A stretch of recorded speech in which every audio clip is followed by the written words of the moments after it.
Well, just like the amazing motorcycles in the museum here at Birmingham, we've got some amazing motorcycle races as well. We've got the 2013 World Superbike champion, Tom Sykes. Cheers, James. Welcome, mate. Hello. And yeah, so we're going to have a chat where it all started from. So you better get comfortable, pal, because this goes back a bit, right? We've got a bigger chair and a cup of tea then. Who got you into it? What got you into it? And why did you get into it? I would say obviously my grandfather Peter Brook. So just going down to his house really. My memories were messing around in the stable with Italia 50, Yamaha PW80, tinkering with my little Frog Wellingtons on, and how old you were back then? Oh, couldn't tell you. Couldn't tell you. Single figures, let's say. But yeah, and then just from there, a few years they went into hiding, and then I decided to get the same bikes back out, start, and the rest is history. Fast forward a few years, I read that kind of, what was it, 2003, you really started at national level in super sport, and then 2000, you had about 3 or 4 years, didn't you, in super sport? Exactly, yeah. So I started racing in 2000 with a Honda RS125. I still think, probably another story, and I'll keep it short, but I think that's a real good place to start racing for, anyone, British riders. Times are changing now, so you get these, 300 classes.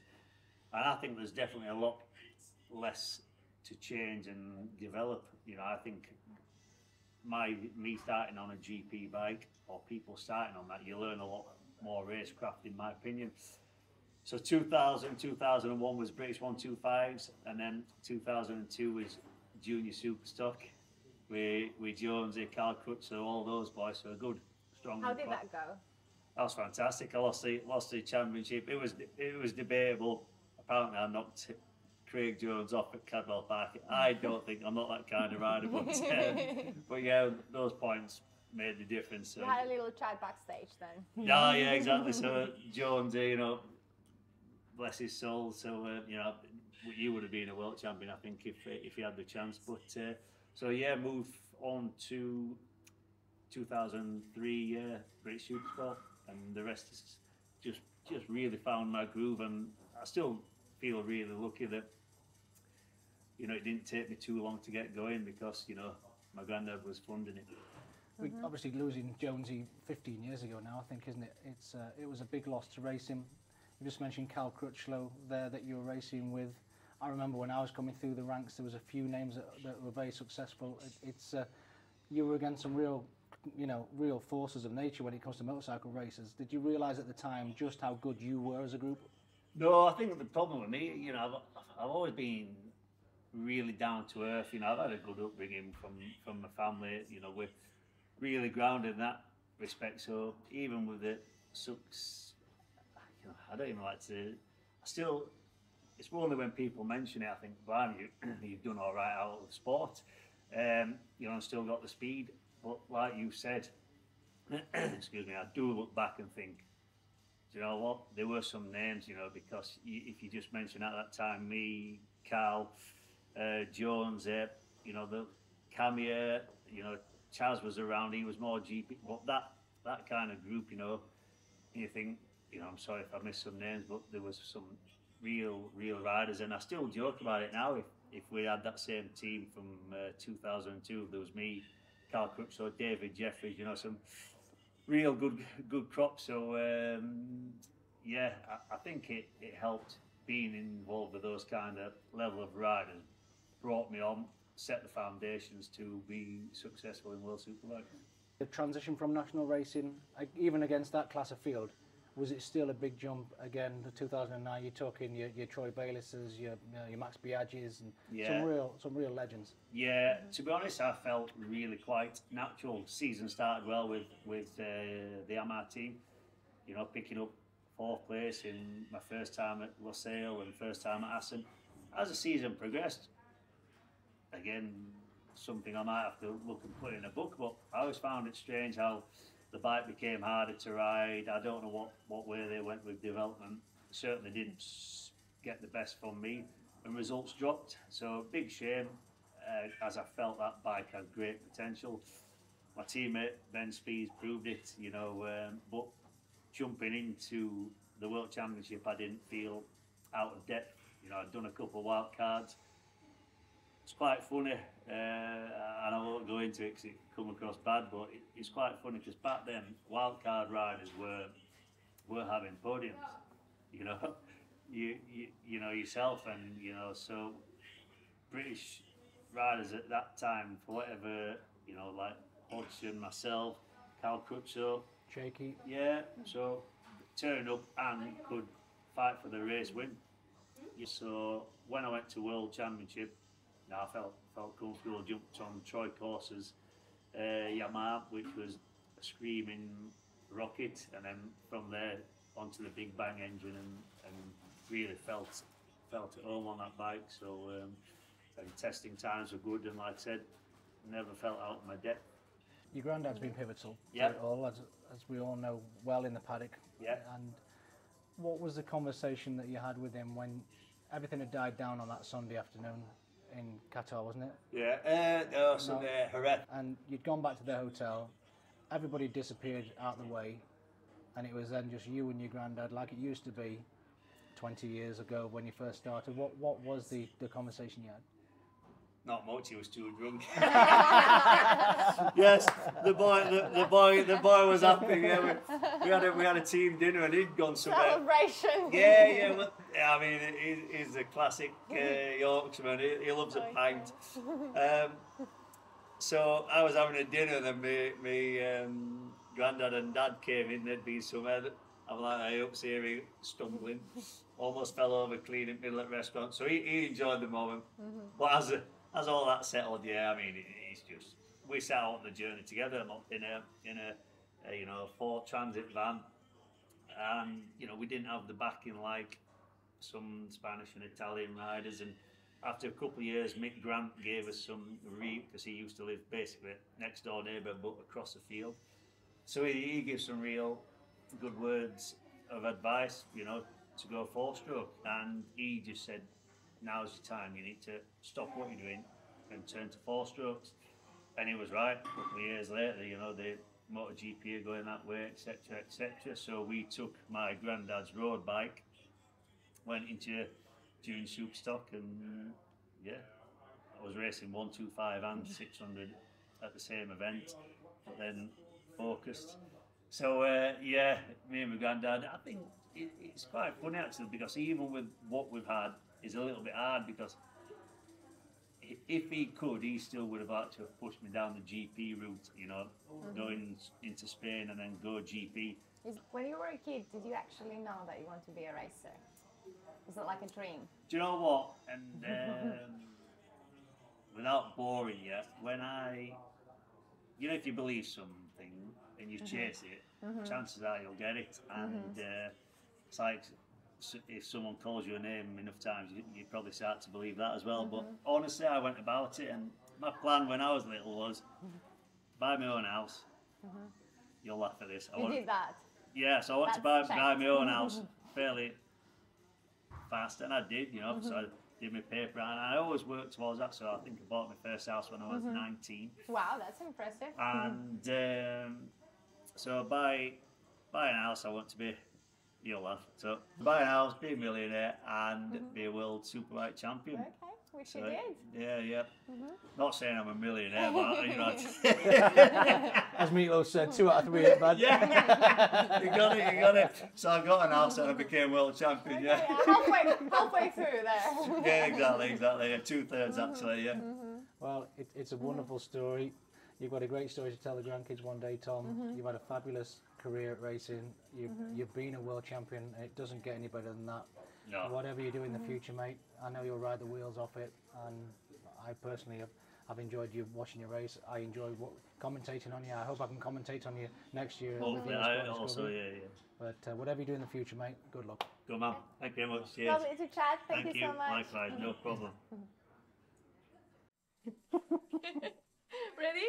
Yeah. So we are at the British Motorcycle Museum, and me and James are about to race. So I think it's going to be a tough one to beat, and let's see who wins. let's get dressed, because it's all about safety first, right? It's a challenge. It's a challenge.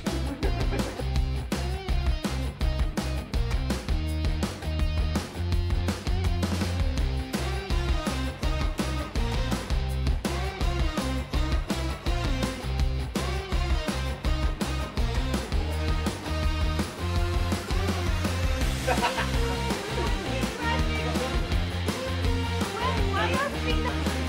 cheating, his legs are not on the space.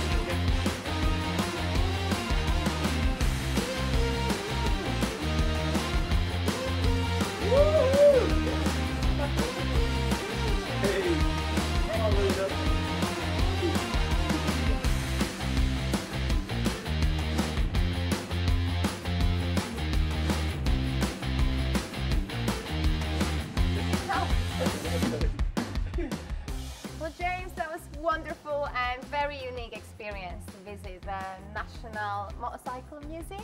And now we're off to the next adventure. Yeah, it's a real privilege to see like the origins of British motorcycle engineering from 1898 all the way to present day. I want to thank James and everybody here at the museum. It's been an incredible afternoon. We definitely learned a lot about the heritage of the motorcycles. And now I think we're going to go to Huddersfield to talk to the glory of Huddersfield, which is Mr. Jamie Whittam. So let's go.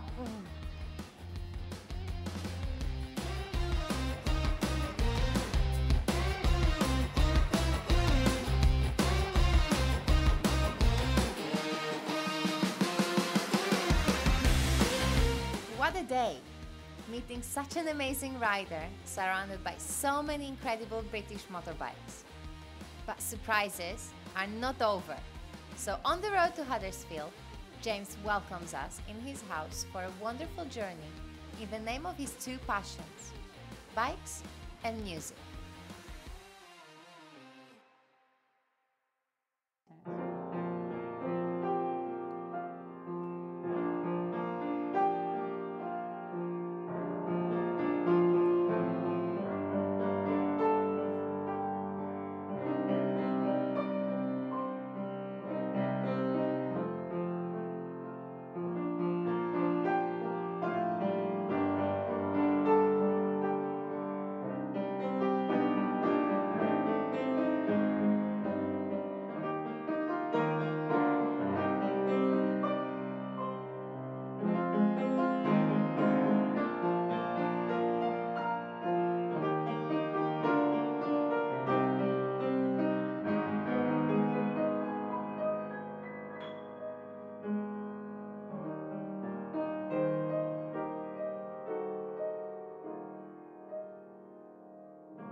I'm shocked.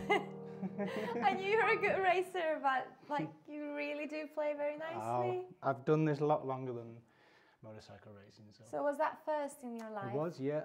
My grandmother played the beautiful piano, so she taught me when I was about 6, 7 years old, and that's wonderful. And kept it going. What other instruments do you play as well? I make a noise on a guitar and you sing as well? Drums, sing a little bit as well, but yeah, so yeah. That's wonderful. Hopefully we can see you playing piano at the FIM Awards. Oh, who knows? Well, it's Beatles though, isn't it? Well, maybe. We'll see.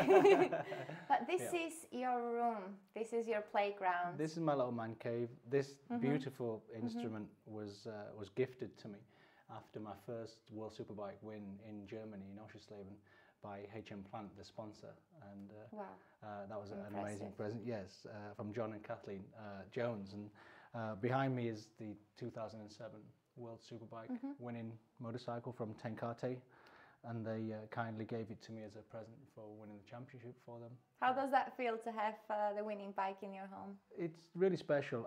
I don't have the Ducati that I won in 2004. That's in a private museum, so hopefully one day I'll get my first baby back.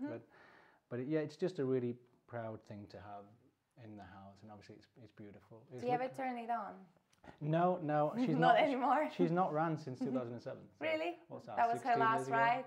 16 years ago, I retired and she retired with me. So, but yeah, it's the only Superbike championship for Tenkate as well. So it means a lot to me, and obviously it means a lot to Tenkate as well in the history. But yeah, with the piano here and the bike, and obviously the leathers from 2004 with Ducati feeler. They look extremely clean though. They're probably new. They're probably new ones. No, I actually crossed the line the finish line in those in Magny-Cours in 2004 when I was just 23 years old, and that's your Jackie Potato. Because I do get hungry all the time, so I'm gonna go open. Hang on, I need to. So Jacket Potato is waiting. Better be quick, it's going cold. Okay, so you have 5 seconds to tell me about the medals. Because you're hungry. No, all right.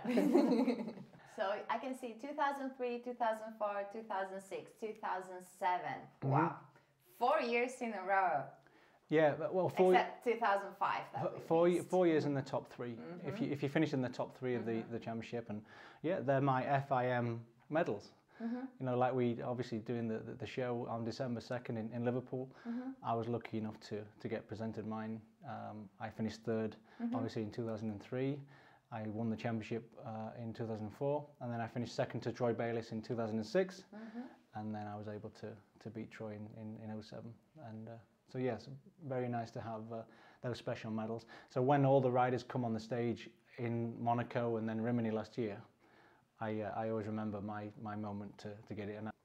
But I rode for Yamaha for 3 years, and Yamaha gave me this special guitar as well with the 52 on it. I was sponsored by Stoergarder at the time in 2010, so that was nice from Yamaha. I went to Japan 3 or 4 times just to promote the pianos. And did you play as well? Not the guitar. I played the piano in the foyer of the factory with all of the staff that actually manufactured the pianos watching. So that was probably the most nervous gig I've ever had. Yeah, but it was just a really nice collaboration for me. Motorcycles and music. I didn't realise when I signed for Yamaha just how special it did bring both of my passions and loves together, and that was a really special 3 years. Can you talk a little bit about what is this? This is the FIM certificate that comes with the medal. Yeah, the FIM obviously holds a lot of memories, good memories for me, and those evenings. And I mean, it's 20-year anniversary next year that I won the first one. So it's gone really quick. It's gone really quick. Time flies. Yeah. You also won the trophy of the youngest rider of the year. Yeah, this is the Motorcycle News, and they did an award ceremony each year, and this was my very first one that I had. I was 16 years old when I won that. 16? 16. Wow. Yeah, Young Rider of the Year. Did you realise back in that age what you actually achieved? Yeah, I did actually, because I was beating all the men, and they changed the age because it was 18 to race against the men on the 600 category. But because I was going so quickly, they actually changed the age for me, because I was 16. Yeah, so I was really proud that I was the one that changed the legal age to... You changed the rules. I changed the rules, yeah, yeah. And that's why I got that then. The trophy. I mean, you need more space for the trophies. There's plenty of them here. That's this one. Won a Superbike Championship at the Motorport. Oh, that's also slim. That's my very first World Superbike victory that won me the piano. So that trophy is why I've got this piano in Germany when I was 22 years old. So is that like your favorite ultimate trophy then out of all of them? This gifted me the biggest, other than the World Championships, this gifted me the best trophy I would ever win, which was this amazing piano. And that one? Because I rode for Tenkate, you know, the Dutch team. Yeah. They give me some clothes, you know, because Holland, they give me some clothes. Really? Do you wear them? No, no. They must be very comfortable to walk around the house with. But yeah, but there's a trophy. Well, one of them, 2004, and you have to win it to lift it. Now, I'll give you an example why. Okay. Okay. Ready? Yeah. What? Do I have to? So you've won the World Championship, you're on the podium, and they hand you that like that. Oh, what is this? Like what? Oh my God, 10 kilos? 20. 20 kilos. Okay, I can do it with my dodgy shoulder. Because I also had a shoulder surgery 6 months ago. You've done well there, that's your training. Okay, so I'm the winner. That's the Italian Motor Sprint trophy, actually. Did you put that little helmet on? No, it's called the Golden Helmet Award. Yeah, and it's a Moto Sprint award in Italy that they give the world champions. I think this is my favorite. It's cool, right? Yeah, really, really nice. Okay, another one. Yeah, and that's the 7th one. It's really nice because It's nice to have two because, you know, I'm a bit OCD with my symmetry, you know, so. So well done for that. Yeah, I can see the symmetry here. I don't know what Jonathan Ray does. He must have a bigger room than me because he probably he's has got 6 to put one somewhere. room only for the trophies. Oh, Tony Bow. What does Tony Bow do? Okay. Tony's boo, I think the whole house Just a is separate full house. of trophies. Yes. He bought next door. Maybe just the a little garage as well, and upstairs, and maybe in the garden. Yes. You had a wonderful racing career. I did. Yeah. It got ended too early, but I feel very fortunate to have. But you enjoyed it. Oh, I loved it. I miss it every day. So my jacket potato is getting cold. Let's go. Let's go in. I'm going to go and eat. You're going to get hungry in a minute. And then we can ride a bit more. Absolutely. Off to Huddersfield.